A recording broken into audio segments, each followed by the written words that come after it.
आमाच्या विशेष बुलेटिनमध्ये आपलं स्वागत आहे.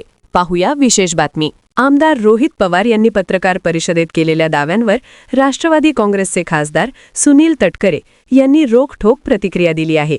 सुनेत्रा पवार उपमुख्यमंत्री होण्यासाठी इच्छुक नव्हत्या असा दावा रोहित पवार यांनी केल्याच्या पार्श्वभूमीवर तटकरे बोलत होते. सुनील तटकरे म्हणाले, उपमुख्यमंत्री पदाचा निर्णय पक्षात सर्वानुमते झाला आहे. हा पूर्णपणे राजकीय निर्णय असून त्यावर भाष्य करण्याचा अधिकार इतरांना नाही. भारतीय निवडणूक आयोग आणि सर्वोच्च न्यायालयाने अजित पवार यांच्या नेतृत्वाला मान्यता दिली आहे.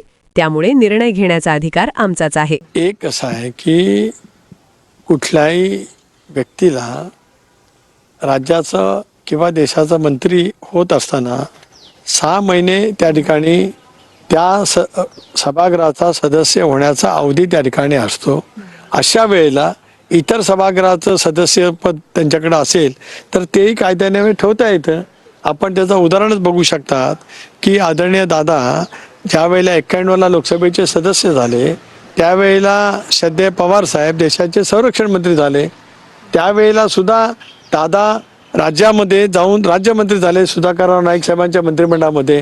त्यावेळेला सुद्धा दादा राज्य लोकसभेचे सदस्य होते. अशी अनेक उदाहरणं आहेत.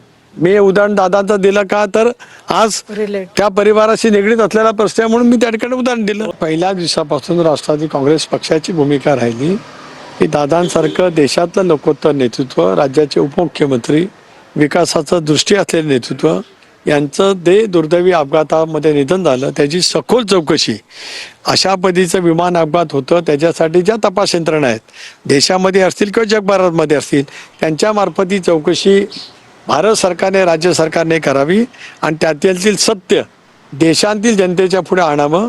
राष्ट्रवादी काँग्रेस पक्षाची भूमिका पहिल्या दिवसापासून आहे. मला माहीत नाही ना आता त्यांनी त्याच्याबद्दल कोणाचा फोन गेला काय गेलं हे तपास यंत्रणामध्ये कोण नेमत असतं त्याची माहिती ते जाणकार असल्यामुळे त्यांच्याकडे अधिक असले. माझं नाव घेतलं असं कुठे सांगा म्हणजे मग मला उत्तर देता येईल. माझी नियोजित वेळ 5 वाजता होती. मी 5 वाजून 10 मिनिटांनी दादांच्याकडे होतो.